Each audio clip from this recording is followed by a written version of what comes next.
Hello, welcome to Geeky Brummie, Year 7, Episode 8, I believe. I think it's 8. We're on 8? Is it 8? Sounds about right. One of those. We're there. Number. And we're live at New Snobs. No, we're not. But welcome to the Geeky Brummie Show. It is November issue. Coming up today, we'll be talking all about the Marvels, about game nominations, and our favourite One Geek Thing. But, of course, with me today, Miss Leigh Price. Hello. Miss Keith Bloomfield. Hi. Miss Sam Edwards. Hello. And I'm Mr. Parish, and we shall join you again very soon.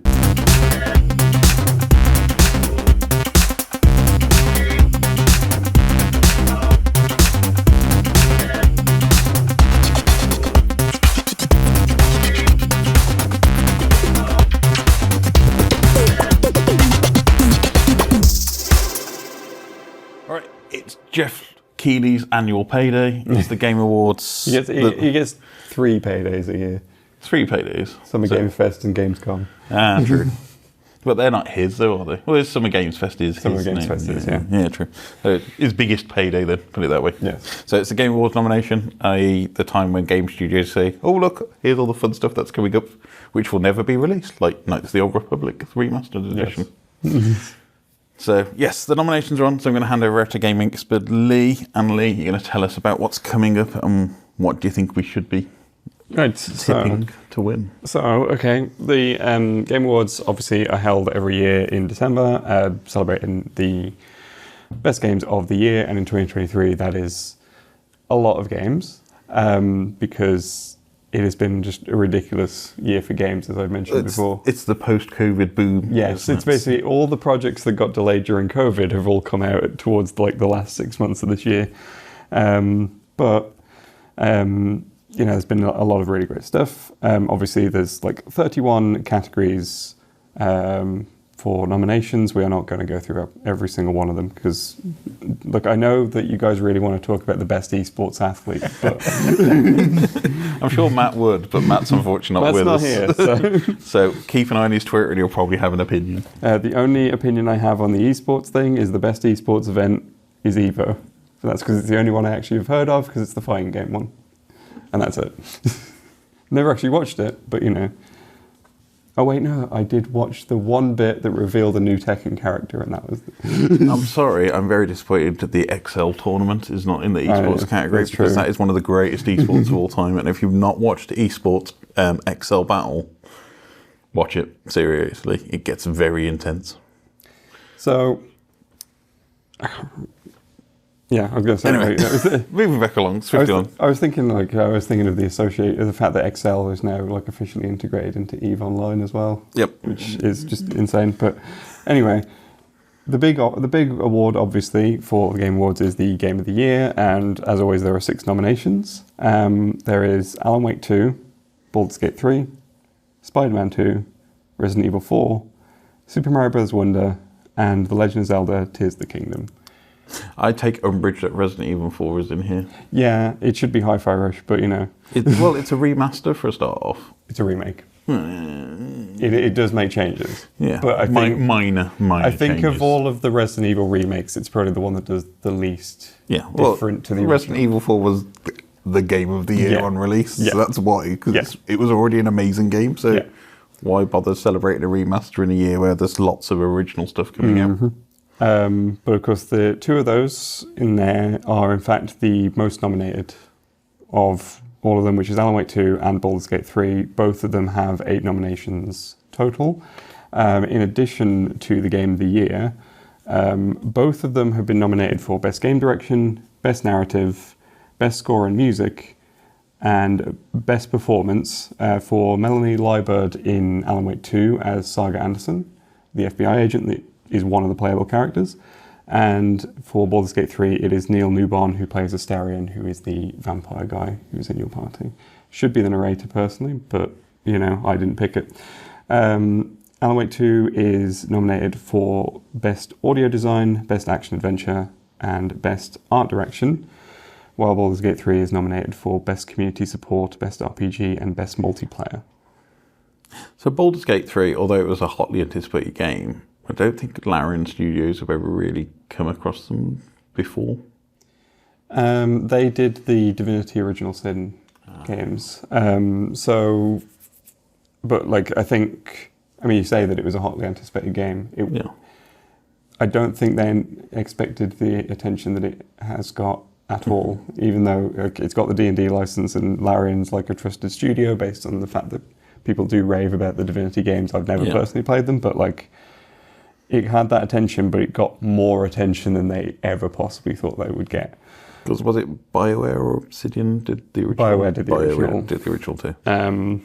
But yeah, it's I've enjoyed the hell out of Baldur's Gate 3. It is fully deserving of all of those things. As I said, like I have an opinion on the best performance just because it should be the narrator. Just because the sheer amount of lines you would have had to have recorded. And it's just the voice of that narrator is just so good. It's just like you could listen to it for hours. So it's just such it's that kind of perfect narrator voice where it's soothing and you know. But yeah, like both of those, I'm very glad that they are the most nominated because they are personally my 2 best games of the year. I mean, shall we give a little bit of time to the other 3? Because we've talked about Resident Evil 4. So Marvel Spider-Man 2. So I've heard this is still a bit of a buggy mess and it feels rather rushed out the door.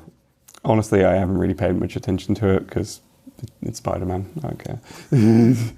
But to be fair, though, it is actually like the 2nd most nominated. Well, the 3rd, if you count the top 2.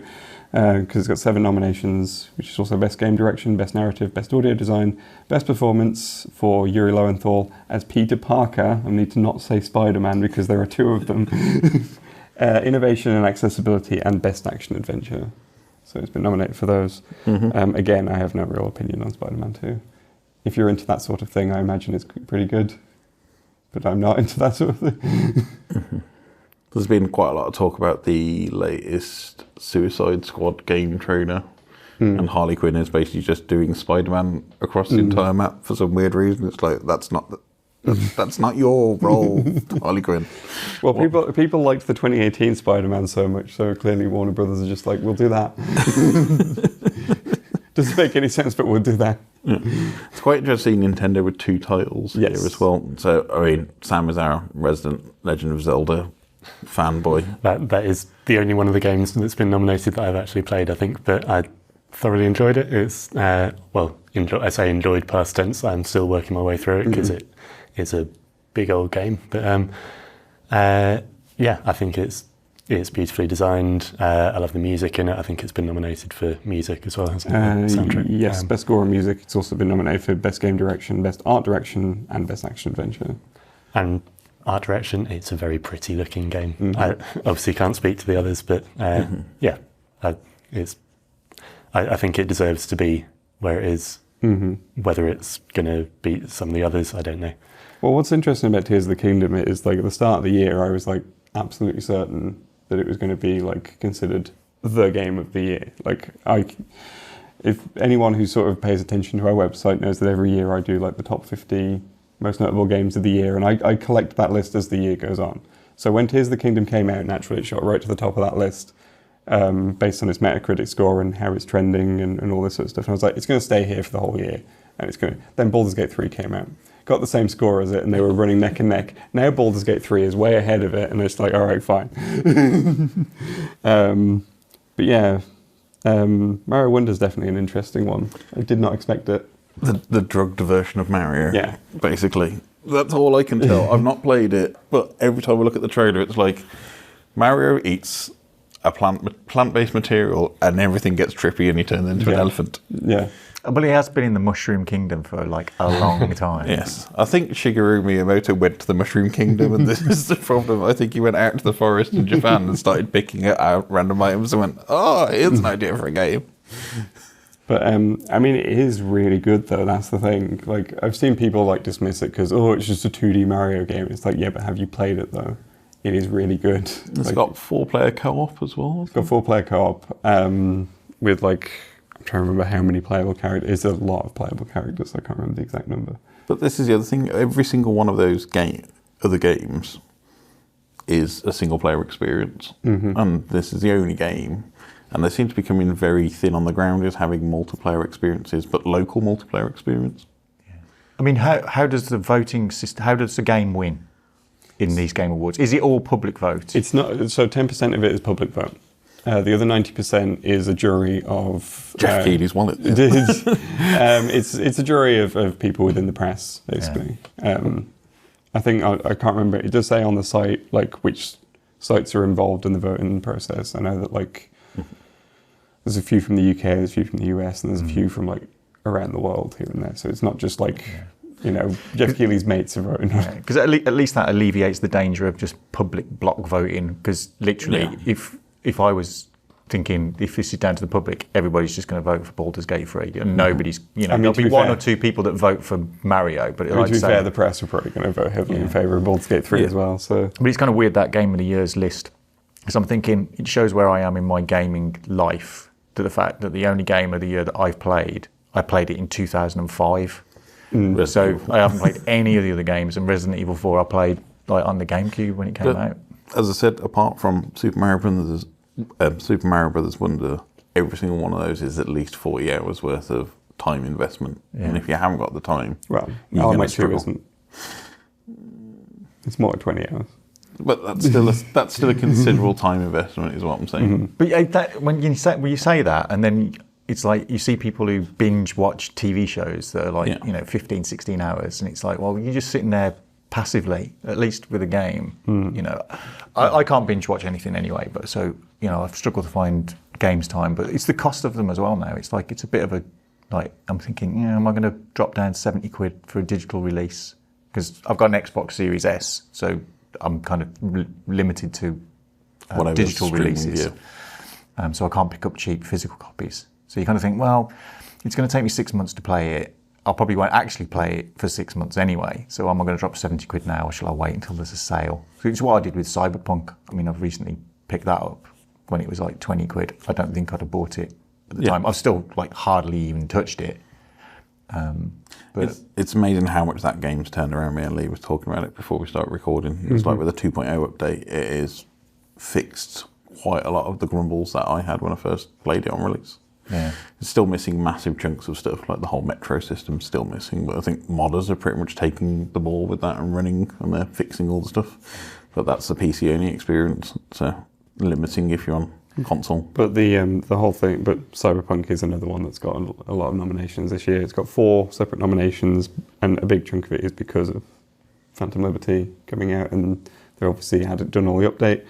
I do disagree with it being nominated for Best Ongoing Game, because it isn't an ongoing game. That's usually the category which is like, your Final Fantasy 14s and your Genshin Impacts and that sort of thing, where it's like stuff that receives regular updates all the time. And whereas like Cyberpunk 2077 just had like one really big one this year that like fixed it. But that was Best Community Support, I would maybe argue in favour of. Is also nominated for Best Narrative for the DLC specifically, and Best Performance for Idris Elba in Phantom Liberty as well. So, but yeah, other sort of big games that have sort of got quite a few nominations. I'm very pleased to see that Hi-Fi Rush, the correct Bethesda game, got 5 nominations. So Best Art Direction, Best Score and Music, Best Audio Design, Innovation and Accessibility, and Best Action Game. So it got nominated for all of those, and it is one of my personal favourites this year. Like, it came out of nowhere in January, so I was genuinely like, everyone's going to forget about that game. By the time the awards season rolls around, it's just not going to get a look in, and then to see that it got 5 nominations, I'm like, good. But, like, I've played it, and it is just the cafeteria fight set to the Prodigy is one of the best moments of gaming this year. Plus that and the door gag. So it's good. It was very good to see that, which is very funny as well, that like I'm seeing a lot of like the weird immature Xbox fanboys who are basically going like, oh, Starfield's only got like Best RPG, there's an anti-Xbox bias. And I'm like, but that's an Xbox exclusive and it got 5 nominations. There is no Xbox. It's just that Starfield wasn't as good as the other ones. I think it's the problem with every Bethesda RPG. It's when they get released, it's very much a bare bones vanilla experience, and it relies on a lot of DLC to improve the end game experience. And if you think back to Skyrim when that first came out, the original game, decent storyline, because it's based in the Elder Scrolls universe, but it was massively bug heavy. Wasn't really that much to do outside of the main quest, and then they put loads of other stuff onto it to enhance it to the stage of it. And I think it's been released more than any other game of all time now. I think possibly other than Resident Evil 4. Yeah. But Starfield is very much this is the vanilla experience, and it will be enhanced over the next 5 to 10 years. I think the thing from what I've seen about Starfield is it's a perfectly fine game. It's so many loading screens. Yeah. But it's like, it's basically, if you're looking for Elder Scrolls or Fallout in space, that's basically what you're getting. If you're looking for literally anything else, you're probably not going to get into it. Which, from, with everything coming out this year and so many games doing so much more than that, I think that's why it's gotten this sort of... I was hoping it would pique my Mass Effect itch, but yeah, it's not close. Well, the thing that's interesting about that specifically is Mass Effect, obviously, one of the big things I hear people talking about that is the characters. Yeah. Because the cast is really good. I have played the first one, and I definitely can attest to how good the cast is. I did see someone point out, probably about a month ago, I think it was at this point, that it's interesting how Starfield's been out a few months, and I've heard no one talk about a single character in it. But Baldur's Gate 3 came out, and people who've never played the game basically know the whole cast because people won't shut up about it. My Twitter is full of Shadowheart and Asterion, which apparently are the two thirsty characters everybody wants a bit of. More Asterion, I think, is definitely a thirsty character with the same. It's that difference between those games that are narratively driven. Yeah. Because I kind of dislike sandbox games, because I'm like, it just seems weird that they're introducing games which basically are just encouraging people to go, this is all you play. You only play this one game, and you just play it constantly throughout. It's not like you could dip in and out of games. So I was interested in Starfield, and then I thought, I'm going to play for a few hours, and I'm going to get nowhere, and I'm just going to get bored, and I'm going to ditch it. And it's like, it's not, it's on Game Pass, so I can try it, but it's like, there's nothing driving me forwards to do that other than the kind of like, go here, get this, go here, get that, upgrade your ship, upgrade your thing. It's like, nah, I can do that kind of stuff with Animal Crossing much more interestingly. Yeah. That fetch and build kind of stuff. I'm like, well, I'm not really interested in that. And a lot of it is, the main quest is very short, but a lot of it is kind of locked behind the New Game Plus experience. So they're expecting you to play through it at least 2 to 3 times to get like the top end gear, the top end upgrades, the better ships. Yeah. So it's kind of forces you to say, right, keep playing this. There is a lot of Radiant quests, there's lots of good side quests, and most of the really good stories in all the side quest stuff. So like there's kind of career paths you can do, like you can go and join the UCS, become a Guardian, you can go and join the Freestar Collective, become a Ranger, which is kind of like a cowboy in space. There's lots of different things you can do and a lot of different missions. You go and join a corporation and work your way up through that. And that's where you get access to different things, and you get different dialogue based on that. So that's really cool. But you just make it sound like another job. But it is kind of like, all of it's hidden in these kind of job quests of you start off as a low-level person. So it's a bit like, if you think about Skyrim, it's like joining the guilds, or so like the League of Assassins and stuff like that. You have to work your way up through it to get to the good stuff and the good storylines. Yeah. And there are some fantastic bits of storyline and story creation. It cribs a lot of classic sci-fi. There's a whole mission which is just a complete and utter rip-off of Alien. And there's another one which is very Star Trek based, where it's a lot about negotiation and diplomacy. So if you want a TNG, but it's just one quest. Yeah. And that's what annoys me. It's like, if you build this out as the actual game, Yeah. this would have been fantastic.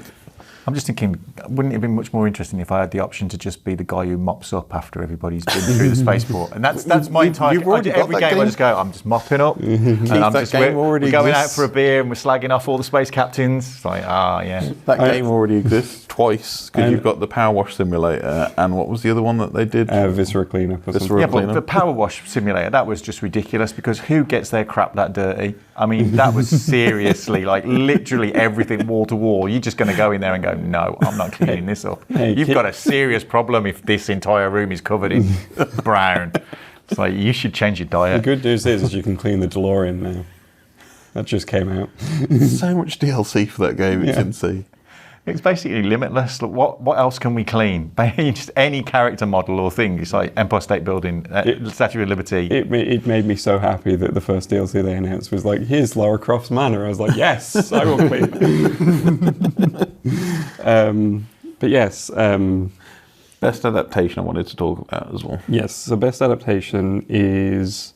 So this is basically the best adaptation of a video game into another medium. So there are 5 nominations. So we've got Castlevania Nocturne, which is the new Castlevania series on Netflix. Nothing to do with the last Castlevania series. We'll put that to one side. Well, they say never that talk about it.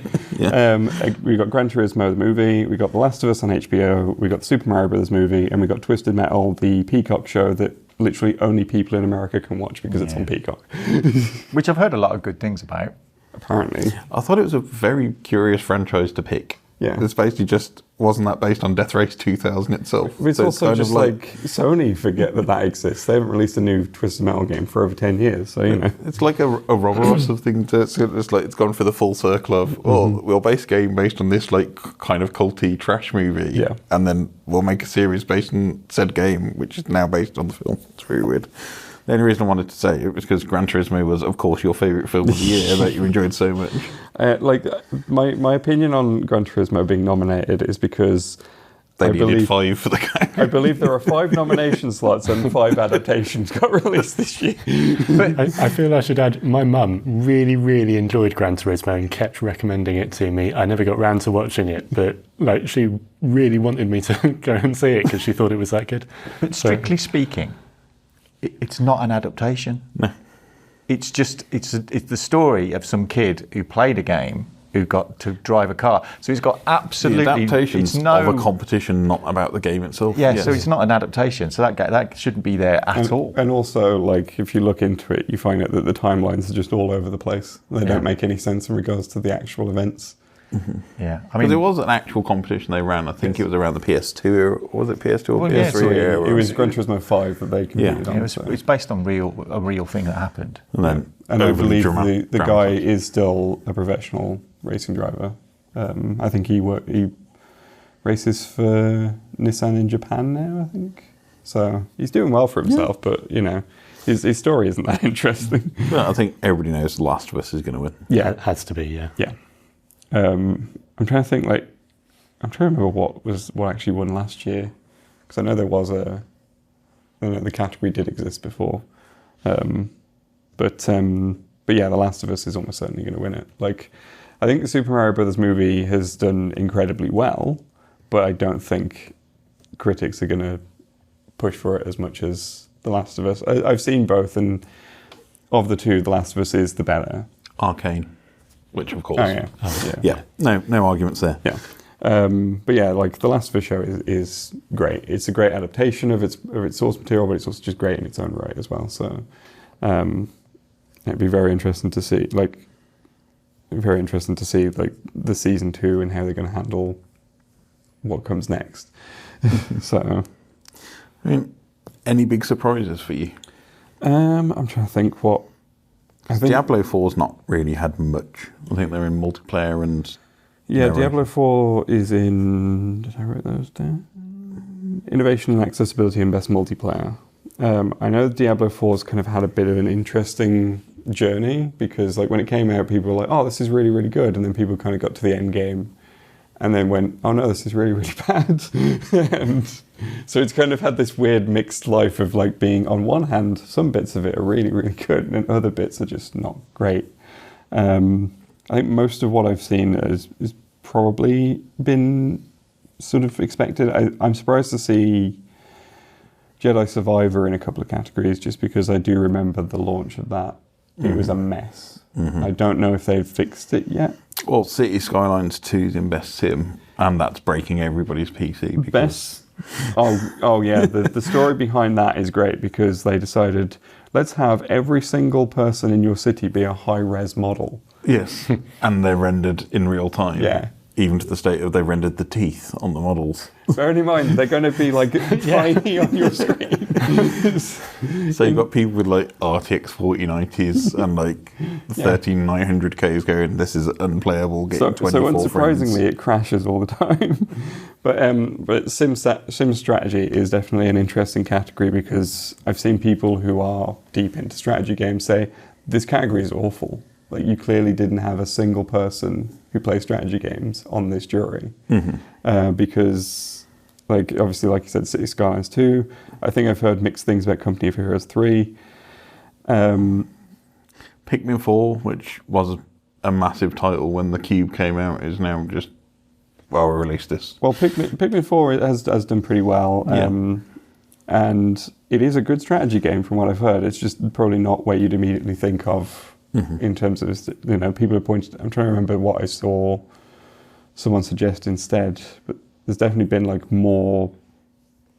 I think Age of Wonders 4 is one of the big ones that sort of hasn't shown up, but it's an interesting one. And again, yeah, you can kind of tell that they didn't. It's similar to Best Fighting as well. Like, it's got the two obvious ones, which is Mortal Kombat and Street Fighter. Of course, you're going to have those two. The rest of them are very odd, including Nickelodeon All-Star Brawl 2. I was going to say, you're gonna put down Nickelodeon All-Stars Brawl 2. I've heard lots of good things about that game. The thing about that, though, is it's just come out, and from what I've seen of both the first one and this one, is they kind of bare bones. They're not brilliant. They're okay if you're there to sort of just have Nickelodeon characters fight each other, but it's definitely not on the same level as like the other fighting games in this category, you know. Whatever happened to that Warner Brothers game? It Multiversal, or whatever it was. Yeah. I think that just died of death. It was. They said that it was like what was available was like a beta, and now they've closed it because they're going to work on it a bit more behind the scenes, which means that we're going to can it in 6 months. Because I've heard Mortal Kombat 1, a lot of people are very annoyed because all the pre-order stuff, they've just shoved it in the store. It's really microtransaction heavy, and it's kind of ruining the game for a lot of people. I mean, Best Fighting is almost certainly going to go straight to Street Fighter 6. Like, I've seen people raving about Street Fighter 6, and it's Street Fighter. Everyone knows Street Fighter, and it's iconic, and it's just another good game in that series. So it's going to win that category. Sorry, this is now an instant purchase for me, Nickelodeon All-Star Brawl, because you can have Nigel Thornberry versus Reptar game. Leigh, I wanted to just get your thoughts on the two independent game categories, because when I scroll through all of the big game categories, I'm like, I ain't played none of these.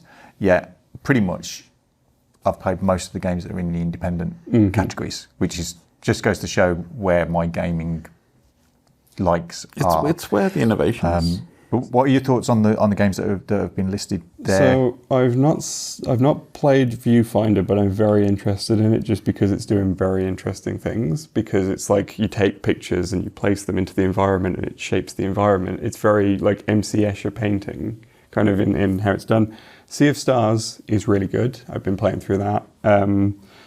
That's the virtue of it releasing on both PlayStation Plus and Game Pass. Was like, well, I have an option here.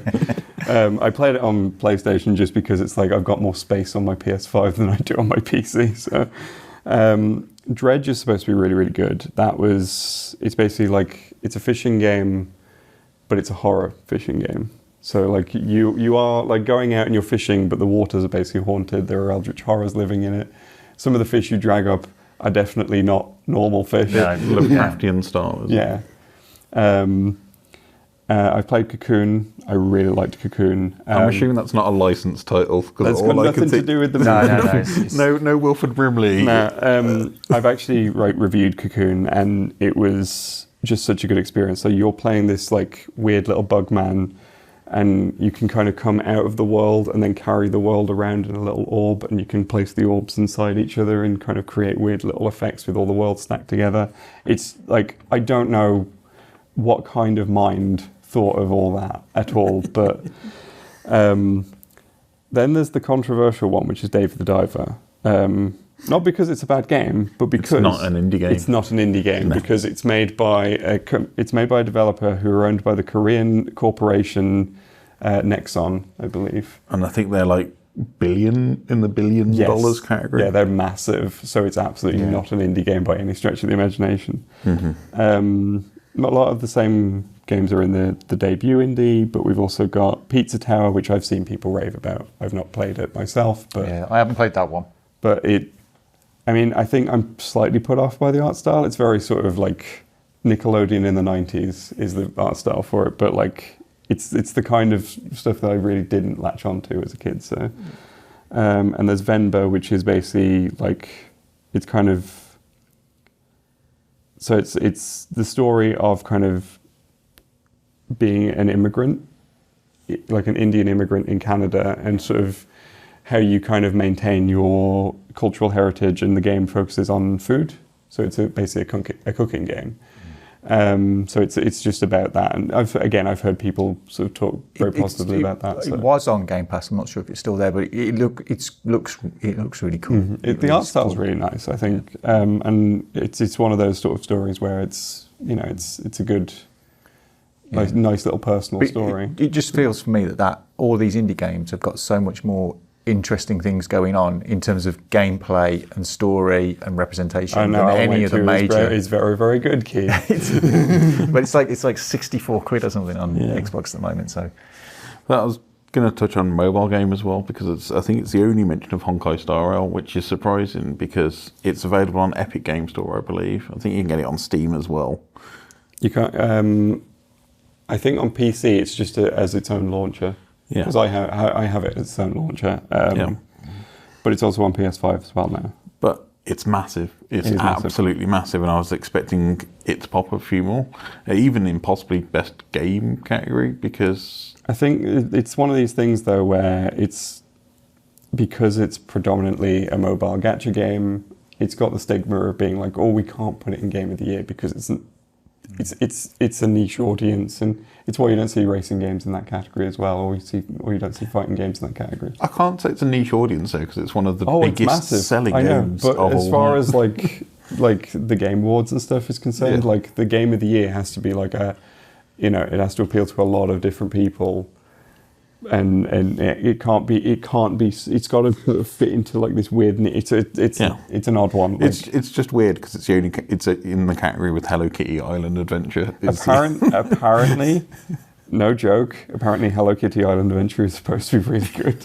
I'm quite surprised that the only mobile game I'm playing isn't in that category, and that's Marvel Snap. Oh, it was dominated last year. Has it been going for more than a year? Yeah. Oh, god damn. Did you not get the first anniversary special card for 6 million credits or whatever it was? I can't believe I've been playing that for I think it actually won last year, now that I think about it. So I was thinking I'd only been playing that for a while. Damn, that year's gone quick. Yeah. But yeah, I was just quite surprised because, as you said, it's the stigma of being a mobile game, but it's not just a true mobile experience. Mm-hmm. It is a really good, RPG in its own right. Like, it has with the writing quality it has no right being a free-to-play game. No. Well, it's basically very similar to, it did win best mobile game last year.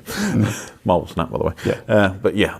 But it's the same team who do the other one, Genshin Impact. So it's no surprise there. But it's quite surprising that the amount of content you can get for free in that game. Mm-hmm.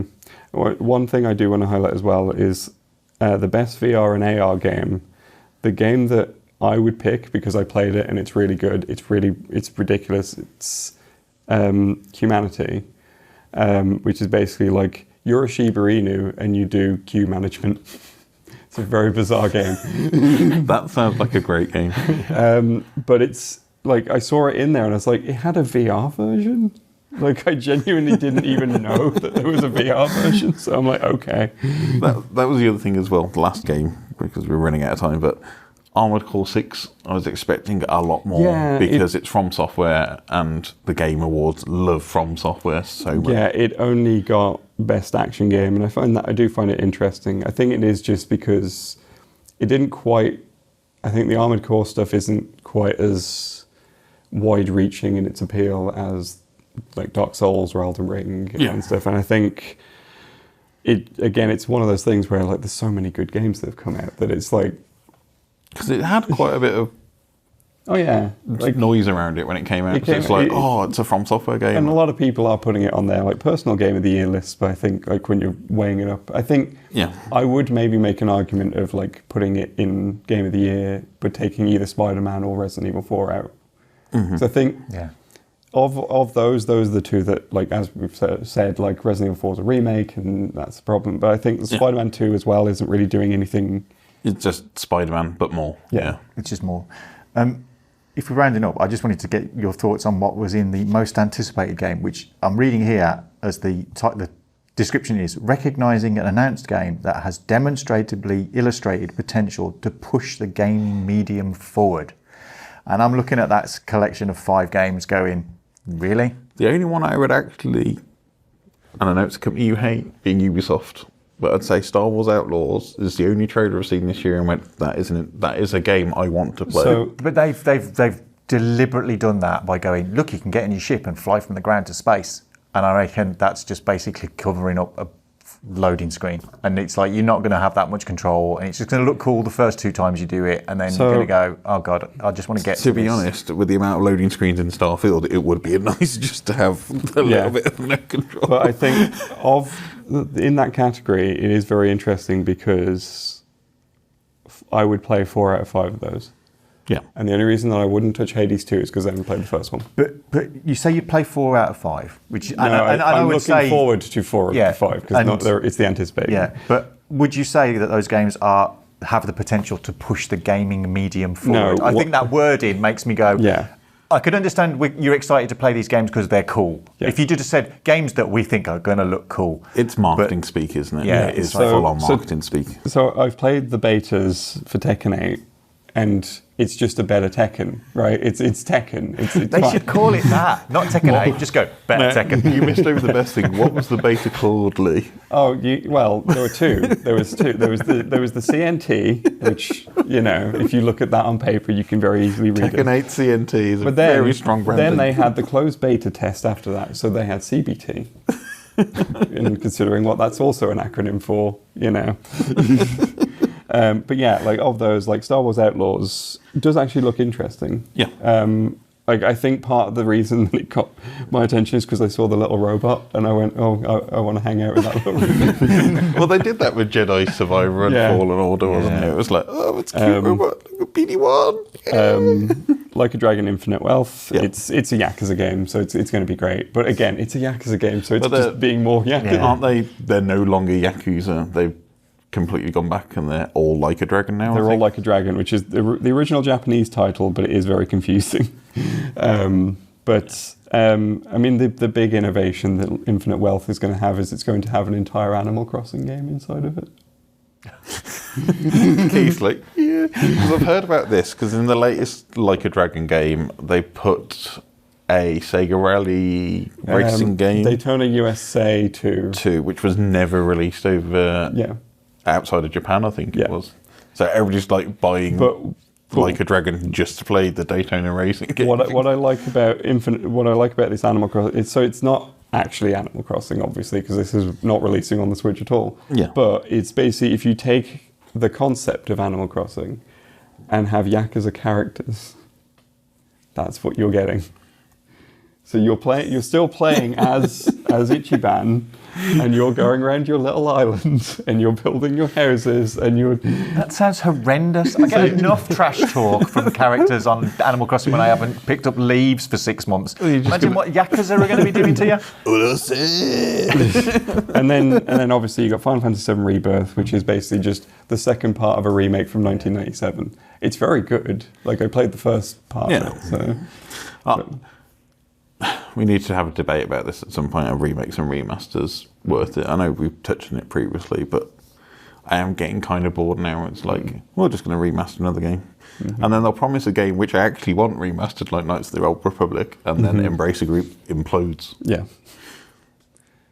No more Knights of the Old Republic. Sorry. But anyway, Game Awards. Yeah. Content Creator of the Year. I have not a single clue of any of those people. I know one of them, and they absolutely deserve to win it, which is People Make Games, and I will check them out on this, which is basically like, they are some of the best games journalism out there right now. They do proper like investigative journalism. They recently did a thing about Disco Elysium and some of the troubled development that's going on that went on behind that, and they also did a massive expose on Roblox and how they're basically exploiting children. So it is a very good channel, and I think it deserves to win, but it won't win because there's a VTuber in there that's absolutely going to win instead. Yeah. Cool. So, yes. Any surprise and shocks for you both in the list? The list of content creators? No, the list of everything. Not really. It's kind of what you'd expect, really. I've got to the point with games where I'm like, yeah, it's nothing. There's nothing really innovative and new. There's cool games that you want to play that are kind of like, you're going to be good, but it's like, I don't feel the excitement that I used to about a big game that was Alan coming Wake out. 2 has a musical in it. But isn't this just Remedy Entertainment slowly just inserting themselves off their own bottom? Yeah, and that's why it's great. I think once it drops in price or comes to Game Pass, I'll definitely pick it up and play it. Oh, it's obviously going to come to Game Pass at some point. Probably. Control was one of the most popular titles last year on Game Pass. So Yeah, and Control, the definitive edition, is cheap in the Black Friday sale on Xbox at the moment as well. So. Tempted. I didn't finish it when it was on Game Pass, so I was gutted that they took it off before I finished it. It's like, Yeah, I think it is very much more of the same, and it seems to be little innovation. yeah, I think the indie categories are where it's most interesting for me. At least it's highlighting some games that I've played that I've enjoyed. It is one thing I want to say as well, the best performance. It is interesting now that that's a proper category, because we have got to the stage of where mocap is pretty much capturing proper full performances. I know Cameron Monaghan from Jedi Survivor is pretty much now part of the Star Wars universe himself. I'm expecting him to turn up in a live action show at some point. Oh, it'll happen. Yeah, really, really good stuff. Cool, thank you very much. So we are slap bang in the middle of Marvel Cinematic Universe Phase 5. Leigh, you can cover your ears now. I'll leave. So we've had Ant-Man and the Wasp Quantumania, we've had Guardians of the Galaxy Volume 3, and The Marvels. And we've got 2 more movies left after this one, which is Deadpool 3, Captain America Brave New World. And then we're into Phase 6. Interestingly, I think this is the worst opening weekend of any Marvel movie in the MCU to date. And I'm going to argue the point that it's not, I think it's undeserved that that's performed that badly. Entirely agree, yeah. It's a solid film. Yeah. It was a lot of fun. I've seen some people review it quite highly, some people review it less highly, but I've seen enough decent reviews of it that there should be people going to see it. Mm-hmm. And there were lots of scenes in there where I sort of thought, like, without wanting to spoil anything, if I just say the cat scene, for example. Yes. I can imagine in sort of heyday Phase 1 Marvel, a packed out cinema just being in absolute stitches for that entire scene. And yeah, we went to see it. There was like 8 of us in the screen. And it was good fun, but it just didn't have the same atmosphere. And it did feel a bit sad. Yeah. So it's the 33rd Marvel movie, which I think is part of the reason why we're 33 movies in now. Directed by Nia DaCosta, starring Brie Larson, Tiona Paris, Iman Vellini, and what's her face? The bad person. I can't remember her name. Well, Samuel L. Jackson's in it as well. And sorry, obviously not read my notes properly enough. Zoe Ashton as Darben, the big villain of the piece, which is probably the weakest character developed in that entire bit. Wasn't one of the top tier Marvel villains, definitely. I think part of the issue is it's a continuation of the Ms. Marvel TV series. So if you've not watched that, you're probably going to be already a bit confused with what's going on. And I think Captain Marvel wasn't well received at the time it came out. Because it's like, oh, Captain Marvel, the most powerful character in the MCU, and it's like, oh, it's got to be a female, and there was the whole backlash, and it was at the time of Gamergate, I think, as well. So it was really... I think it was a bit after that, but like it was the remnants of it, I think. Yeah. I think there's been a touch of the Ghostbusters 2016 on this as well. The other case of like, oh, it's a female-led movie. It's Female-directed. Yeah, and it's like, seriously? Because I've still not suffering from Marvel fatigue, and I thought it was a perfectly entertaining movie. It was funny. It was, this where it gets ropey. It's where it's down to like the effects aren't quite as good as they could be. A little bit of kind of narrative jumble that you kind of go, it's not quite as tight story-wise as it could be. Things leap around a little bit. I think they did quite a good job of using the animation sequence to kind of fill you in on the Ms. Marvel story. Monica's is a little bit more kind of like not as well filled in because they don't really go into what happened. They kind of touch on, show you a bit what happens to her in kind of Wonder Vision, but I think that one is less, Monica's kind of role is a little less kind of focused, although she plays quite a big part in it, and I kind of like her character development through that, of her kind of learning her powers. There was a couple of lines in there that I'm just thinking, I imagine some kind of like misogynistic right-wingers would have hated the idea of like Samuel L. Jackson shouting out, use your black woman power or whatever it is that he says.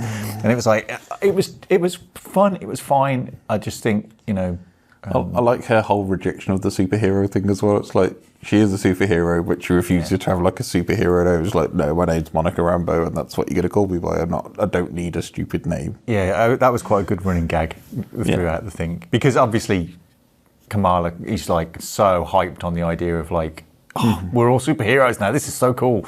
And we've all got to have superhero names. I thought that was great. I mean, she kind of powered the whole movie through. She absolutely made it for me, her fangirling over everything that happened.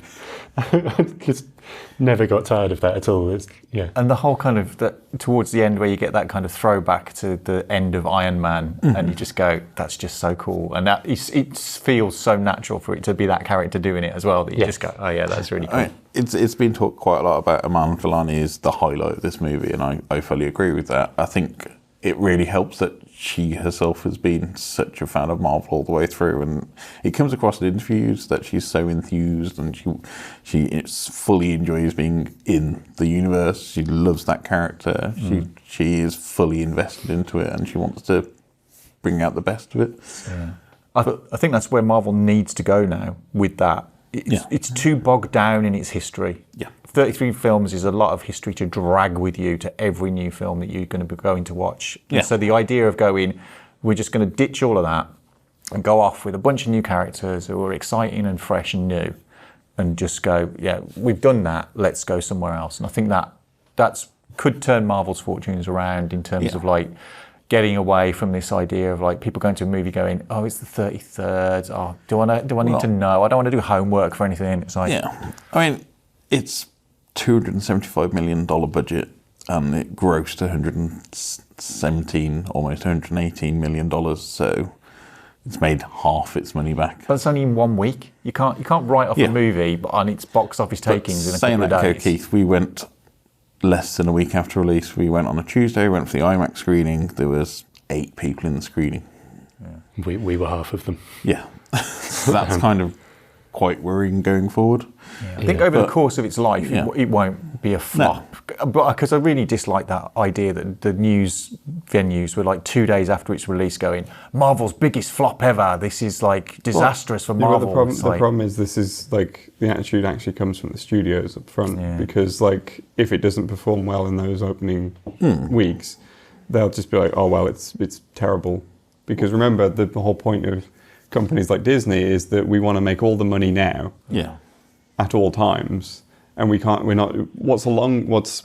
DVD sales, what a streaming things. Well, the instant reaction to that is, there's talks to bring Robert Downey Jr. back as Iron Man and get Chris Evans back as Captain America, and that's the instant kind of, we need to go back to the glory days of the Avengers because it's peaked, and that's not going to work. It's not going to work. That Marvel need to leave that behind entirely, and because I did that sequence where it's alluding to a young Avengers. Well, I'm like, that's cool. I want to go That was the there. original plan, and I always assumed that was the original plan. It was nice to see that come through, and it was kind of like, for them to go back, oh, we need to get Robert Downey Jr. back. It's like, that is the worst possible decision you could make. It kind of debases the character to a certain extent. He had a really good character arc. Leave it as it is. Yeah, really good character arc and a really good way to end it as well. Like, he had a proper heroic send off. Yeah, well, that story's been told. Yeah, and it's like, just Yes, but stories don't matter, Keith. It's profit that matters. And since we made more profit during the Avengers, we need to do that again. But then they'll just get themselves into that kind of weird loop of trying to chase it and it never actually happening. Oh, yeah. It's like, they never learn, but they keep doing it. But this is the other thing. So Loki has just finished. I think we're all up to date. I'm hoping we're all up to date. I've got 2 episodes left to go. But Loki, not to spoil it, great ending. Nice bow on top of it. That's it.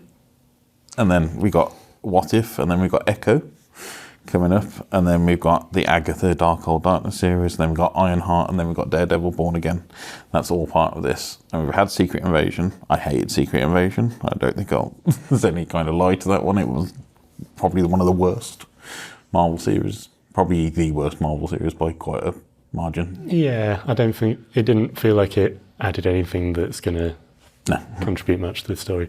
Although, technically, it added the most powerful character now in the entire MCU, which no one cares about, and it's going to be completely forgotten, but she's just wandering around, presumably somewhere, happily having all of the powers of all of the heroes all at once. Yeah, and they've just completely ignored it. It's like, where they've had flops, like Eternals was classed as a flop, they've just ignored the entire plot lines and just, well, no, you can't do that. If you're building this out, this cohesive universe, all right, they're moving into the multiverse now, but if your plan is always to have this cohesive universe, you can't have a giant celestial poking out the Earth and ignore it for the next 10 movies. No. I'll put a throwaway reference in She-Hulk, that it's a holiday destination now, and that was it. So this is where the Remedy connected universe is better, just for the simple fact that, like, the one game that they've written off, which is American Nightmare, is basically just like, oh well, that was just like Alan imagined it or something. It was a dream. You could get away with it in that universe, because you could just be like, oh yeah, it was a weird thing that happened. It was a different universe, whatever. Yeah. Ignore it. But I mean, what I liked about the Marvels was that it tried some different stuff. I kind of liked the musical planet as well, which kind of just comes from nowhere, but you just kind of go, yeah, I want to see you doing more of this kind of thing, of having fun with it. It was fun. Yeah. And Marvel's hasn't been fun for a while. It's been entertaining, but it hasn't been fun. So you think about Guardians of the Galaxy Volume 3. There are jokes in that, but that is not a fun movie to watch. That is kind of heart-wrenching in certain scenes. Everything since the Endgame has been pretty much a downer on a movie film. This was fun. This was allowing the characters to breathe. Right, there is a serious threat, as there always has to be a threat, but it was allowing them to have some breathes and some pauses and have stuff like the musical scene. Yeah, I mean, in a way, you could have written out the villain part of this story and focused on the problem they had with the power switching. Yeah. And that was the dilemma they had to resolve, was how do we, because we can't live a life where every time we use our power we get zapped across the universe. Yeah. For me, that would have been, that's all you need. How do you solve this? Maybe some other bits and pieces so that, you know, there's some reason for them to be together and resolve all of that. So the villain in this just becomes a side part that's kind of like, it's an inconvenient thing that we need to deal with over here, but also it's an inconvenient thing that's been introduced to do something further down the line, because the result of her actions are setting up the next thing. So it's kind of like she needed to be there, but doesn't really do anything, and it's only the core, repercussions of her actions that have any lasting impact. As you said, they could have tossed the entire villain away, and it would have had zero impact on the movie. Yeah. And it was more, I would need to relate this back to Captain Marvel, so we'll show a little bit of the Skrull in there, just Skrull, and the Kree Empire. We'll put that in just so it's got a tie back. It wasn't needed at all. No, I mean you could have had the reasons the school needed to evacuate, or just some kind of natural disaster or a planet Or killing just the whole thing Gate or network's something. gone crazy. Or Yeah, something. they could have introduced a more natural element to it of why Yeah. why this is happening. It could have been some kind of cosmic climate change was causing the jump gate network to break down, or the fact that they're power switching. Yeah. Was causing Directly, it. in fact, It's the kind of stuff that Star Trek Yeah. would have done. It was some kind of like, quantum flux anomaly or something, because Star Trek love an anomaly. They don't need to have villains. It's just some kind of random subspace I think that Oh, space is weird. We've got to Space is weird, yeah. But this is the whole thing. Eman Villani, I think she was the one who brought the fun to it, and she made it sure that it didn't get too sodden and dumbed down in everything's wrong and everything's bad. But it's the problem as well that Marvel just have this Thanos template for every single one of the MCU villains. It's got to be you might agree with the cause why, but you don't agree with the methods. I thought all the main performances were really good. I thought Brie Larson's Carol needed to lighten up a little bit, and because she seemed a bit dour to begin with, and I think it was nice having the three of them bounce off each other, because that whole training montage sequence with the power switching, that was one of the apart from the emergency station evacuation sequence, which is just genius. It's like we've only got one escape pod and 150 people to get in it. Yeah, we got an idea. But that whole power switching thing and the double Dutch and stuff, and it was like, oh man, this is great. This is like really kind of cool. Good fun. Yeah. You can feel the characters starting to become alive there. Yeah. Yeah. I said I enjoyed it, and I was looking at Phase 6. So we've got Fantastic Four, which Pedro Pascal's possibly been announced. I never trust Twitter really. As I said, he's quite old to be announced as. It worries me that he's an older version of Reed. Yeah. Because that kind of indicates he's going to get pulled in from an alternative universe somewhere. Well, I think there was spoilers, massive spoilers now. The mid-credit scene with the whole X-Men universe and having good old Kelsey Grammer back as Beast, and Teyonah Parris's character stuck in the multiverse. We've introduced the multiverse now because every film gets to a multiverse point. Well, it's kind of going on from multiverse of madness to a certain extent, isn't it? So the multiverse stuff is the closest thing they have at the moment to the. Well, they have this Infinity issue War with storyline. Kang. That's the problem. Yeah, Isn't I mean, it? I kind of like Deadpool 3 to end up being Deadpool kills the Marvel Universe. And basically it's like, I'm just going to kill everybody that is like not from the cool universe, the one that's really good, that makes money. So I'm going to off Jared Leto. But yeah. So we've got Fantastic Four, we've got Thunderbolts, which is that going to be kind of Avengers B team as well? So we're going to have Avengers, Young Avengers and the Thunderbolts. I think if they just do it based on the characters they've got and just make it, I mean, in a sense, it'll be a Marvel Suicide Squad. Yeah. They're kind of mostly not the most heroic of characters. But that could be fun if they just make it's a bunch of like random people who are quite unpleasant coming together to have to work together. That would be fine. Have it totally disconnected to the rest of the Marvel universe, other than they're all in it. Yep, and then you got Blade, which we know is already having issues. Marsha Charlie Ali didn't like the script, so they've already had to go and rewrite that as well. And then we're into the next two Avengers movies, which is Kang Dynasty and then Secret Wars, which I believe are possibly being rewritten. Depending on there's a good chance that we might not get those films in the form that they'd envisioned them a year ago. Yes. So it could all change. Yes. Going down. But I think this is the other thing that is worrying about both the Marvel universe and the Star Wars universe, is this total thing of like, we're going to announce the next 10 films that we haven't written or made or have any idea what they're about, but we got some cool titles. Well, it's exactly the same problem they're having with Star Wars as well. Yeah. So Taika Waititi's already said like his Star Wars film's low priority. The Rogue Squadron movie was already cancelled. I think Patty Jenkins after Kevin Feige Star Wars films. Yeah. Trash now. So it's like, just stop announcing it and just go, there's a film, and I'll be like, oh cool, Write that's the cool. film, So write the film, make it, and then market said product. Yes. put a trailer out a few months before, and I'll be like, oh my god, there's a new Marvel. Fantastic. I'm down for it. But this is the thing now, they've got so invested in keeping the core fans, the people who've been there for all 33 movies, which, okay, I'm part of, that they've ignored the rest of the audience. I think it's a tricky balance to find, because, as I say, the problem I'm having with the MCU at the moment is it doesn't feel like it's really going anywhere. Like It's with not the Infinity cohesive, Wars saga, it was, you knew relatively early on that Thanos was sort of looming in the background, the Infinity Stones were a thing, people were coming together, it was all building towards something, whereas now it feels more like it's just kind of ambling along. I know the multiverse and Kang are kind of popping up, but it doesn't feel cohesive in the same way that it did at the beginning. I think the other thing as well is, if you think about the Infinity War saga, there wasn't the importance of having to watch the TV alongside it. No, that's true. You had Agents of S.H.I.E.L.D. and that was off to one side, and you could watch it, you don't have to watch it. If you wanted a little bit more backstory, if you wanted more Clark Gregg, go and watch that.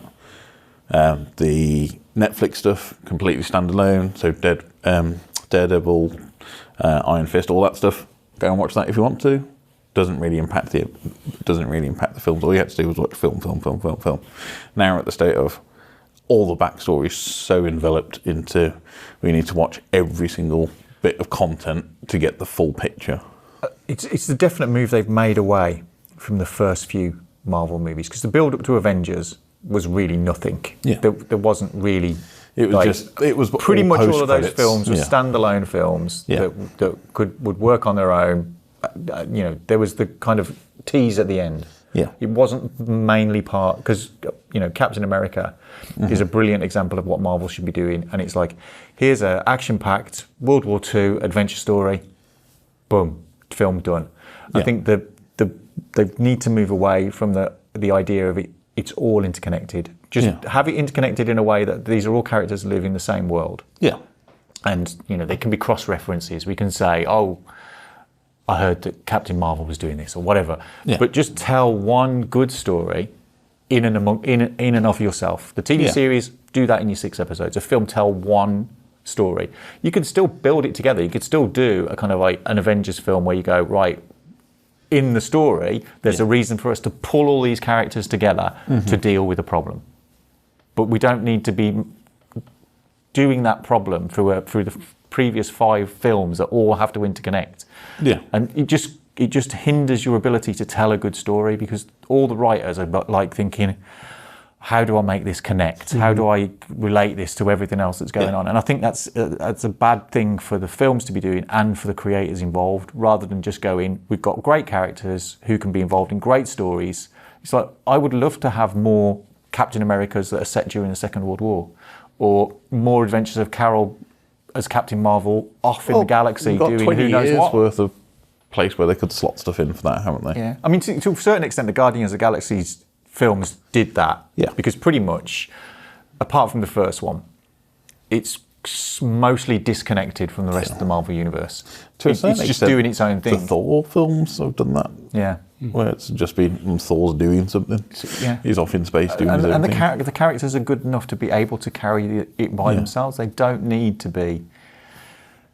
the audience don't need to be like, oh yeah, but this is building to this. You've got to watch it. You've got to watch it. It's just watch it on its own merits. As like someone obviously looking in on it, I don't know how anyone can have the energy to just keep up with it all. You know what I mean? It's like something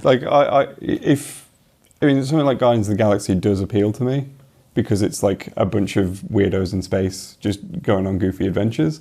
But it's that idea of like, but in order to watch it, you need to go watch all these other things that you don't care about, and that's probably why we're seeing lower numbers, because now you've got to keep up with everything in order to just understand what's going on. Like you said, you can put in little nods to sort of connect to the universe and have it all happen together. But I think this idea of like, you've got to do all your homework before you can go see this movie.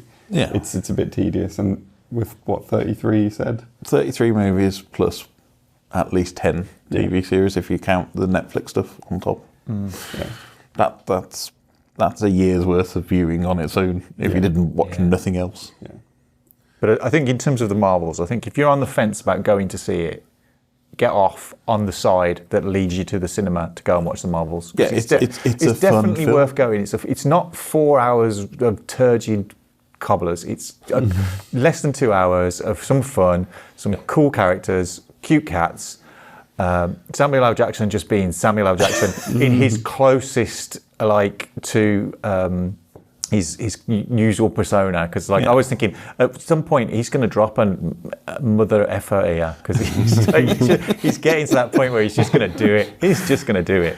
Because if Chris Pratt can give us the F-bomb in Guardians of the Galaxy, Samuel L. Jackson has got to drop the...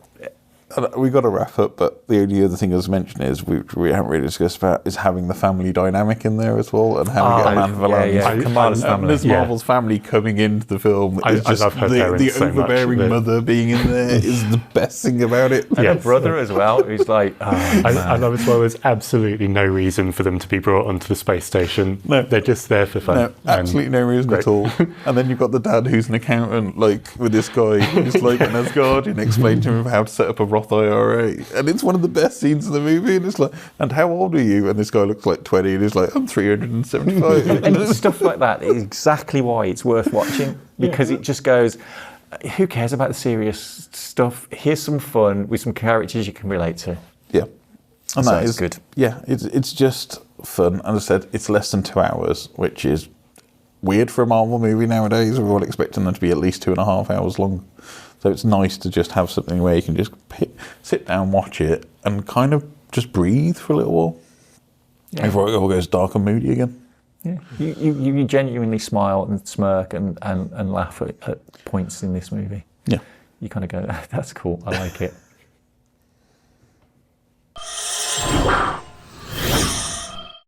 It is time for One Geek Thing. What have you been up to since we all were last in? Leigh, let's go with you. I think your T-shirt probably tells us what your One Geek Thing might be. Yeah, maybe. So I went to the because I wasn't on the last show, which I probably would have talked about it then. But I went to the Sonic Symphony World Tour opening date in London. In fact, the day that I went was when I was last on the show, was the exact day. I went from recording this to that concert. And yeah, so basically it is a big symphony orchestra. This was at the Barbican, and they were playing music from Sonic the Hedgehog. So it was split into two halves, the show. So you had the first half was just orchestral stuff. It was taking instrumental music from across the series and just doing getting an orchestra to perform it. So you had medleys of the original Mega Drive games, because obviously those individual pieces are quite short, so they smushed them all together into a big medley to make it an actual symphonic piece.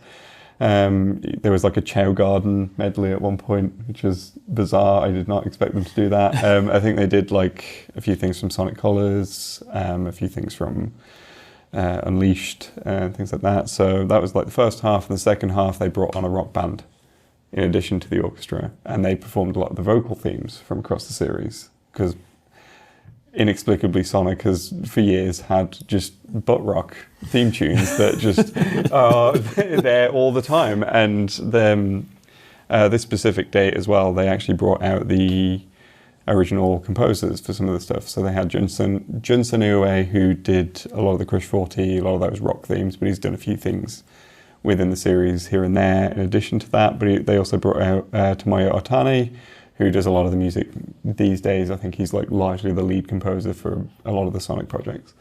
And it was a lot of fun.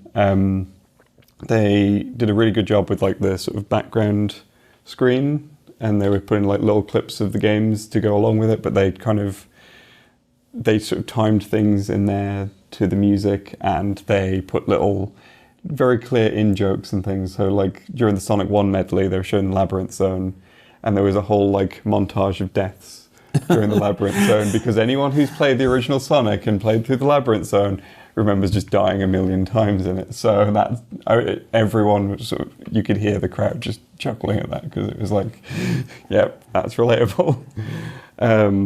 And yeah, just it was, and then the second half was like, you know, obviously the vocal themes, so everyone's like singing along, and like I think the last 3 songs or so, they were like, the singer was like, everyone needs to be on their feet, everyone needs to get up and like sing along and sort of dance around to all this. And so obviously like, because obviously they ended on Live and Learn, which is like the big thing from Sonic Adventure 2, and it's sort of like considered like the theme of the series these days, so that was what ended it. But it's just a really fun time.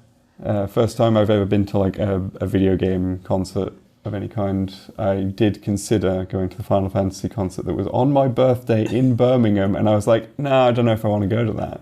And then regretted it, so that's why I went. You're just going to go to all of them now. Yeah. You're going to be hooked. There's a Last of Us one at the Albert Hall next year. It's in May, and I'm like, I kind of need to go to that because I love the Last of Us soundtrack. Just do it. So I think it's part of the BBC proms. They usually have at least one video game evening. They did it once and never again. No.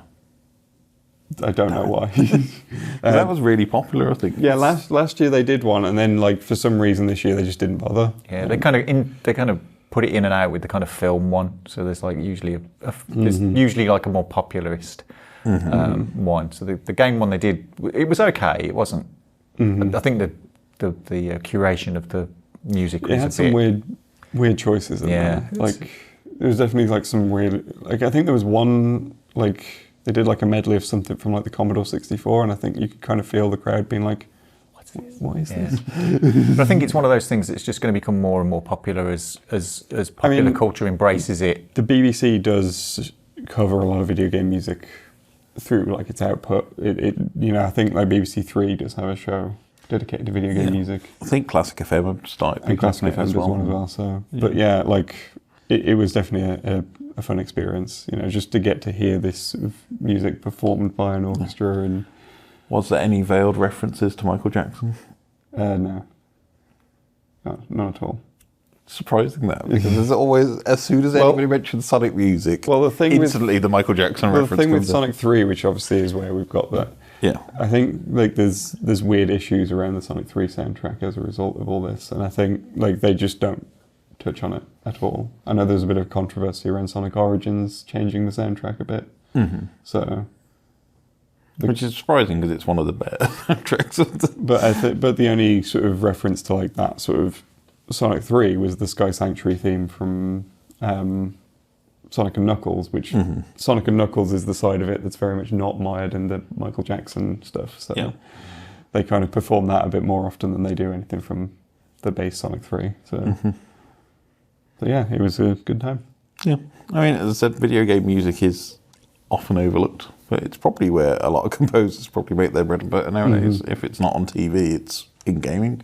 And the thing with like the Sonic series as well is it's a series that's been it's had its highlights and lowlights. Yes, it's been very inconsistent quality. But one thing that is consistent is the music. It's always good. It's memorable. That's the thing. Yeah. You know, even the most. It's something that you would place somebody and they'd go, I kind of recognise that, and would probably be able to place it. Yeah, Green Hill Zone especially is like one of like the most iconic bits of video game music. So it's sort of up there with like the Mario theme and things like that. So did they play the love theme when Sonic gets his kiss? No, they did play His World from Sonic 06, but that's not the the romantic thing.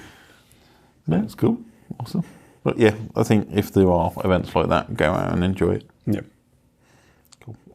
Sam, how about yourself? So slightly late. I probably would have talked about this last time as well if we weren't doing a Halloween one. But last month it was the 100-year anniversary of Walt Disney Studios, sort of. So the date they've chosen for their 100-year anniversary is the anniversary of like some technical legal thing where they signed a contract where they were being commissioned to make regular cartoons. So it's a slightly odd thing, but that's by the by. But as so it's one of those things where they sort of technically existed before then, but they didn't really. Yeah, they existed before then, and they didn't actually start putting films out and the stuff that people really know them for a little while after that as well. Yeah, but they took it as an excuse to do a range of sort of celebratory things, and one of the things they did was released a short film on Disney Plus called Once Upon a Studio. And it's a really lovely thing for anyone who's, like me, a big fan of the animated output of Walt Disney. It's basically, the concept is one of the animation studios closes up for the day, and just as the last of the animators leaves, it's got pictures and images from all the different Disney films sort of lining the halls. They all come to life, all the characters jump out, and they're basically meeting up to do a big group photo to celebrate the 100-year anniversary. And it's really cleverly done because it's literally, there's at least one character from every Disney film ever, plus a lot of the shorts and some really kind of deep cut, weird little interesting characters wandering around. So is there a character from Make Mine Music? Yes. Even the really like early, those kind of package films, there's a few like that. Basil the Great Mouse Detective? There are characters from that. But the clever thing about it is it's obviously all different animation styles, all superimposed onto real live footage of the actual animation studio where it's filmed, all interacting in a really believable way. Like there's CGI stuff and 2D stuff happily interacting together. They have a lot of fun with the way the different characters would interact if they met each other. So there's like a big tea party with Merlin and Merlin from Sword in the Stone and the March Hare and Mad Hatter from Alice in Wonderland, drinking tea from Mrs. Potts from Beauty and the Beast, and that sort of thing. And then the photo at the end, which you can look up online as well. Got it open on my phone here, but so it is literally several characters from all the films. But so, again, though, a lot of the kind of interaction between them is quite clever. So, for example, there's a really, really early Disney short called The Flowers and the Trees. It's got a couple of the trees in there. One of them has a paper aeroplane stuck in the branches, which has obviously been thrown by the guy from Paper Man, which is one of the more recent and better shorts that they've done, who's stood right next to them. You've got Peter Pan riding on Pete's dragon, which I thought was quite a nice touch. And The Rescuers, so there's 2 Rescuers films. In each one, the mice are rescuing a child, one in America and one in Australia. You've got the 2 children, each holding one of the mice and just sort of looking at each other. They also, the other lovely thing about the film is they used archive footage and like recordings of some of the actors and casts that obviously are no longer with us. So, for example, there's a bit where the genie comes out and it's Robin Williams' voice saying words that were recorded for his performance as the genie but never used in the films. And then other characters as well, where the cast are still alive, even if they've only got 1 or 2 lines, they've been brought in to do this.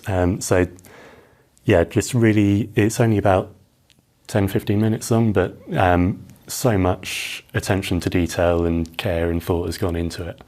And things like, the other bit I like is as they're all sort of coming together, there's a bit where Mickey Mouse sees Oswald the Lucky Rabbit walk past. Hey, remember Epic Mickey Pooh?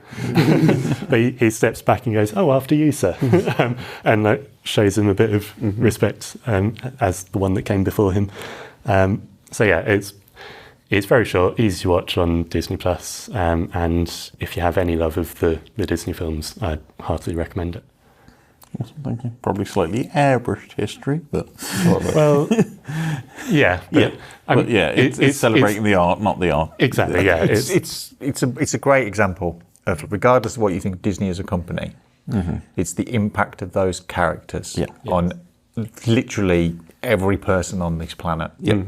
Has some Disney character that they either adore or associate with, and this is a brilliant way of just going.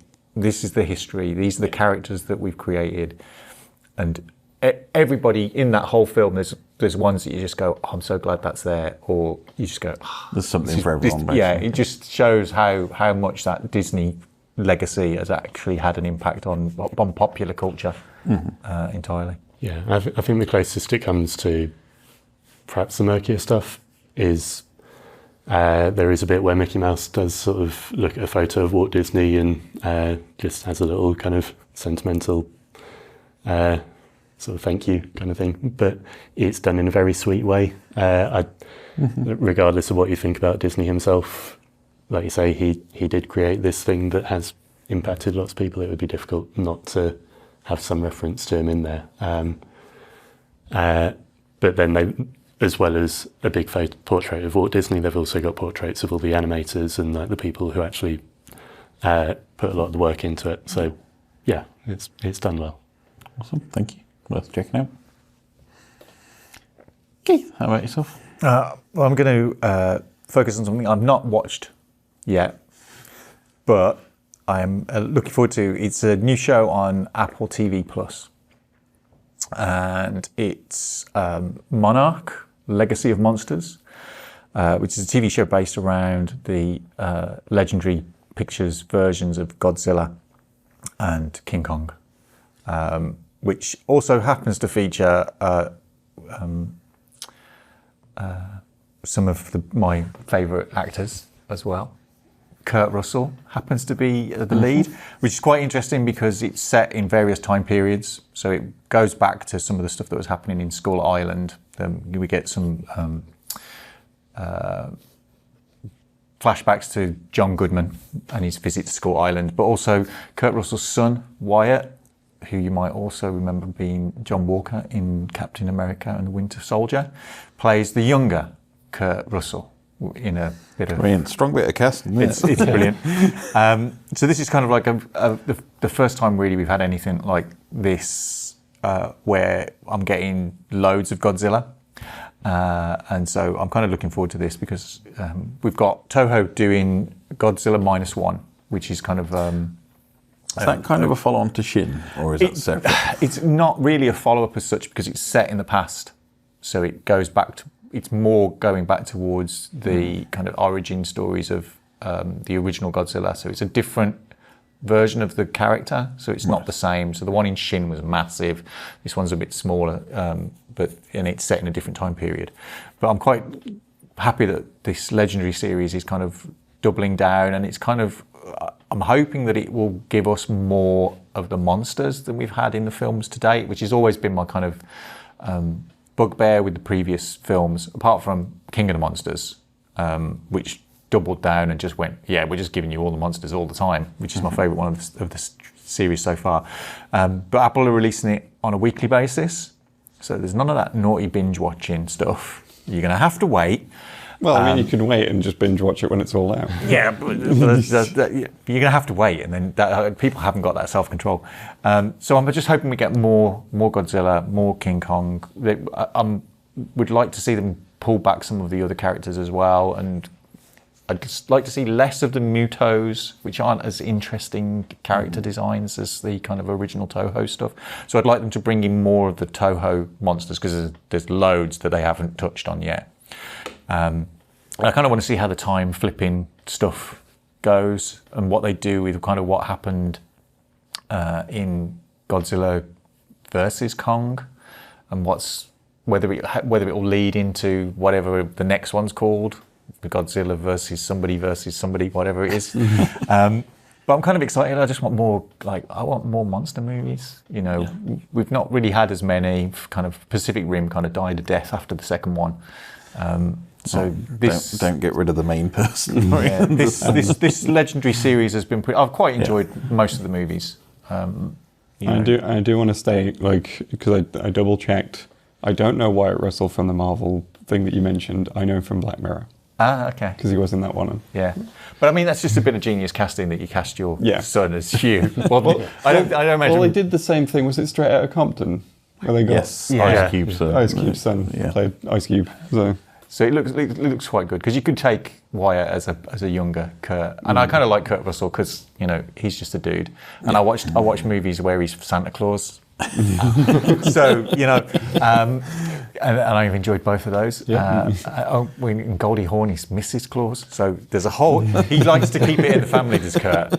But yeah, I'm just kind of really psyched because I've heard a lot of good things about it. That it's actually a good series, solid series that builds on what's been going on in the films, and that it's not cutting corners because it's a TV show by it's all humans wandering around and occasionally you might see Godzilla's tail or whatever it is. So we're they're actually basically going to putting get a Monster Godzilla Mayhem. cinematic universe together, would you say, Chris? Would you say? Yes, yeah. But They have been for a while, though, haven't they? yeah, I mean, kind of since Kong. Yeah. Well, Skull Island, wasn't it? Yeah. Yeah, Skull Island. And the kind of King of the Monsters kind of was like... While we're on the subject, I do think it's a travesty that Skull Island Rise of Kong didn't get it nominated at the Game Awards. What for worst game of the year? Because that was terrible. Still got my favourite thing ever is the guy the VTuber was streaming it and he got to this cutscene where they didn't put the cutscene in. There was just somebody holding a photograph and that's the actual placeholder they left in, is somebody just going like this. Yeah. But it's another kind of example of how Apple TV are very good at doing quality shows. Because when it was first announced, I didn't realise... What they should do is consider putting it on... making channels it that available. people can see. Yeah. I mean, I'm still not forgiving them for ruining Foundation, so... But I mean, we've also had the 4th series of For All Mankind, which is a great show. I really want to see that Tetris movie. Which is a phrase that at the start of the year I never thought I'd say, but here we are. You say Elton John's Tetris movie. It is a good movie in itself. But they did what Gran Turismo did, but did it bad. Yeah. Which is we didn't adapt the game, we adapted the thing around the game. Yeah, and did it quite interestingly. But so I haven't seen it yet, so I'm not able to. The first 2 episodes dropped this week, and then it's going on a weekly Wednesday schedule. But I'm kind of excited. I've got to carve time out to watch this. And the other show that I could have mentioned, which I also haven't watched, which is the Scott Pilgrim Takes Off show. So I'm kind of fully serviced for kind of fanboy kind of explosion that I'm just going to be like, oh my God, it's Godzilla and Scott Pilgrim. It's like, what I need now is a Scott Pilgrim versus Godzilla movie, because that could happen. You think that they would have done that at some point during the Scott Pilgrim, as had just a full-on monster episode? Yeah, they could do that. It's like, this will work. I mean, the game has you fighting the Tatanagi twins as in a giant mech. So yeah, why don't they just put Scott Pilgrim, or why don't they put Sex Bomb in a giant mech like Power Rangers and have them fighting Godzilla? I'm quite happy for it to be a comic as well, because Godzilla's done a few crossover comics recently, which have been pretty good. He's currently in one, which is Justice League versus Godzilla versus Kong. Which sounds ridiculous, but is I think we've had one issue so far, and we're about to get the second, and it's utter nonsense. But at least they have some kind of sense of how it all happens. So I'd probably be quite happy for Brian Lee O'Malley to do a Godzilla versus Scott Pilgrim comic. I'd be all over that, like a rash. It'd be terrible. So if you have got access to Apple TV, or you've got one of the ways of getting one of the 3. Like you said, you probably have to wait till all the episodes are out. But if you can get one of these 3 months or 3 week trial, just binge. Not that I advocate binging, but it's Godzilla, so I'll let you off. So watch Godzilla. Well, it's not Godzilla, it's Monarch, Legacy of Monsters. So yeah, on Apple TV right now. Cool. And yourself, Ryan?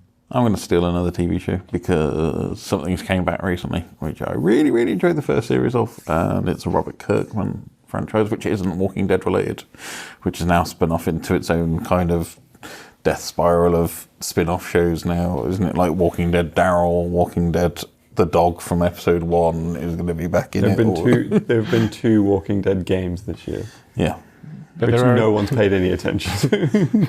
There are enough Walking Dead cast in what I think you're talking about that you can almost quite class a few it crossovers, as a yes, spin-off. I say, because the main character is from Walking Dead, which is Stephen Yeun, which is Invincible Season 2 is back on, which is pretty much the antithesis of Disney animation, probably. Yeah. So Invincible is back. If you've not heard of it, it is a very gory pastiche of the superhero genre. I wouldn't say it was pastiche. Yeah. It's just... It's that kind of 90s superhero thing where it's like, we're all grim and gritty and everybody has to die. Yeah, basically, yeah.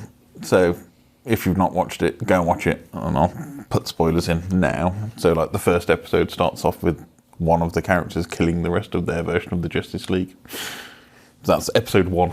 So it's like you spend the entire episode going, I really like these characters, I'm going to look forward to seeing them in the future. No, they are dead by the end of it, and Omni-Man, played by J.K. Simmons, who should just get all the voice acting roles when you have a big grumpy old guy, kills them all, and then it's his son, and it's the series 1 is how he deals with that relationship, about that all coming out, and that all gets investigated, and then it ends with him and his dad having a big old fisty fight, and his dad zooming off to go and get the rest of his grumpy mates. But season 2 is basically him dealing with the aftermath of that. So there's a new superhero group made out of kids, and the Immortal.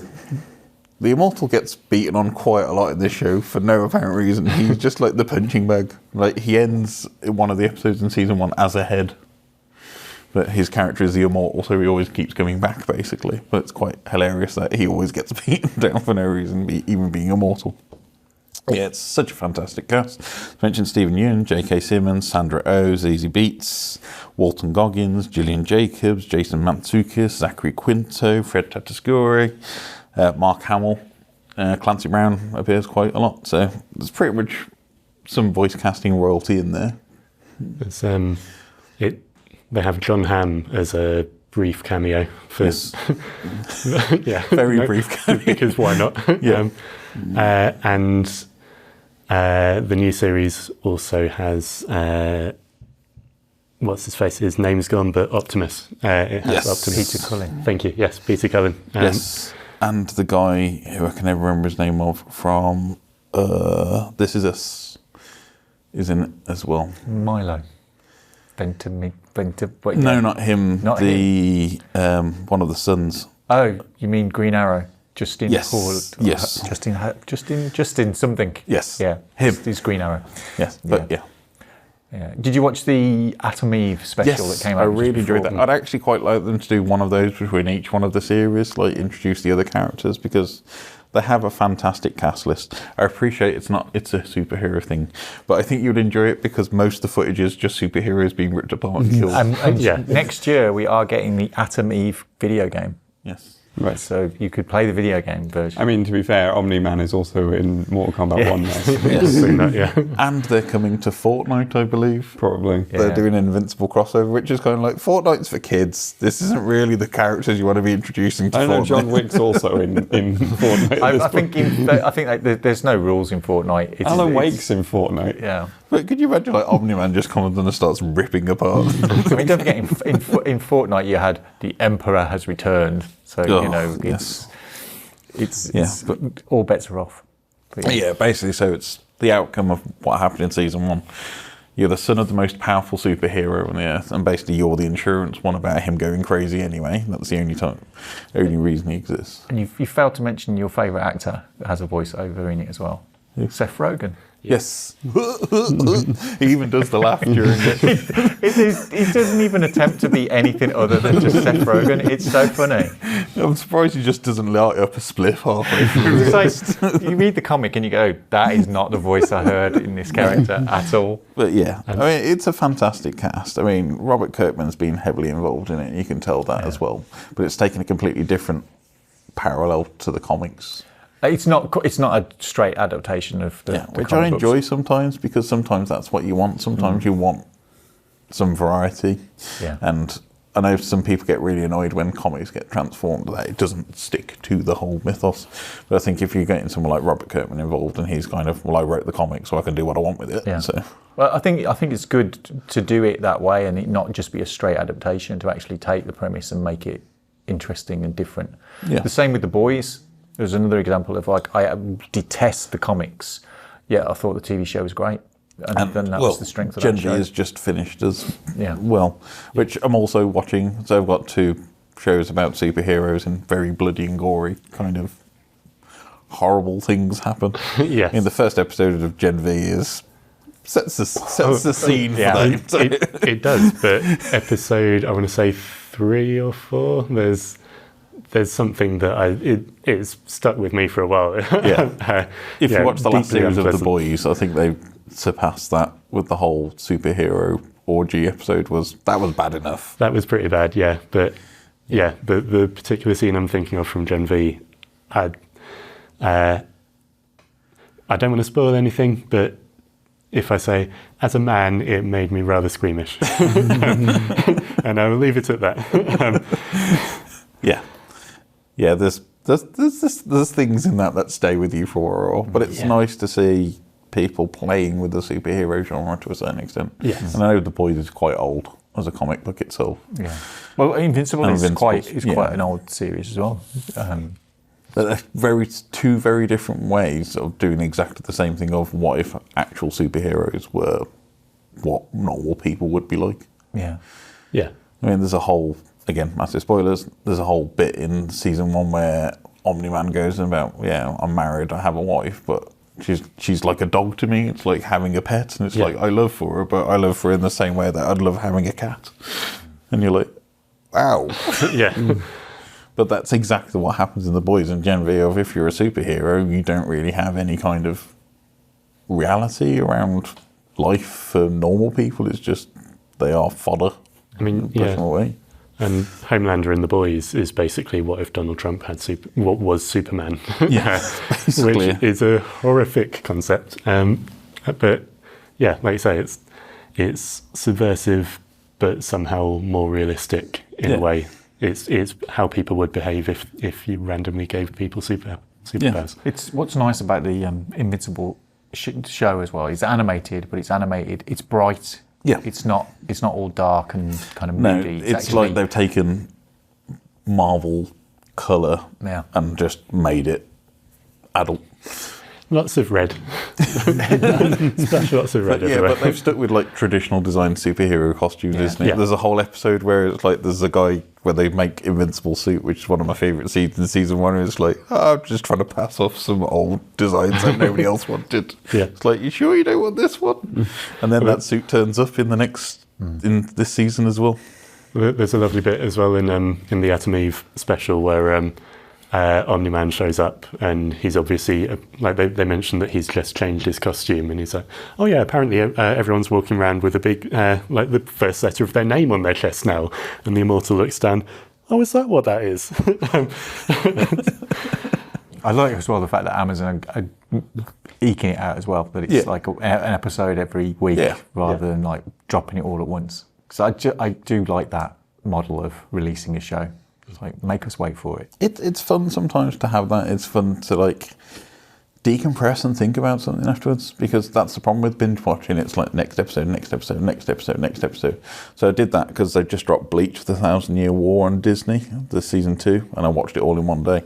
So Bleach, it was a very popular anime, early to mid 2000s, which really worth going and watching if you've not seen it.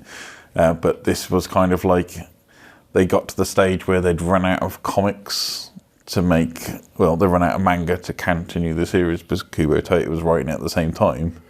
So the studio went like, yeah, we've done like 3 filler seasons, we're just going to stop making it now.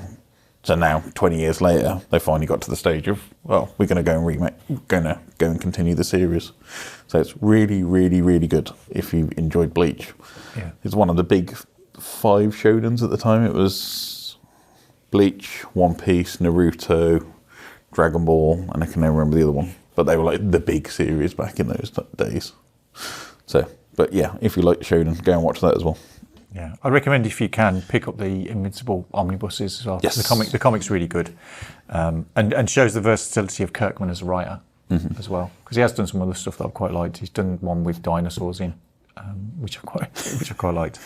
So yeah, and It's basically just going through the old kids' favourites, isn't it? Zombies, superheroes, dinosaurs, werewolves. It's like he's all the characters that I like. Cowboys. I'm trying to think. Has he done something with cowboys in?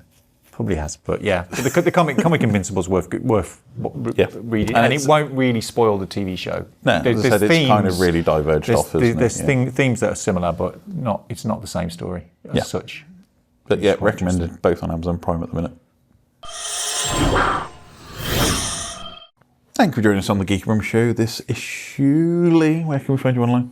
You can find me on YouTube at BobThePetFerret, and you can find me doing freelance writing work, mostly with Silicon Era around the internet.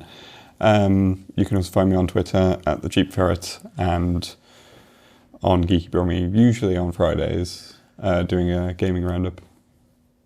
Awesome, thank you. Sam, how about yourself? I'm on Twitter at DragonSam89 and on Instagram at SDEdwards89.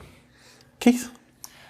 You can find me on Twitter, Blue Sky, Threads, Instagram, Hardluck Hotel. Just add the underscore between Hardluck and Hotel on Twitter.